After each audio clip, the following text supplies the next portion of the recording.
שלי הביאה לי משהו.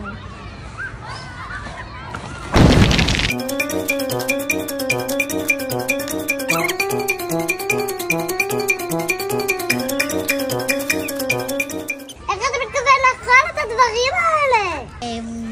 יד? איזה יד בראש שלך? אני אנסה.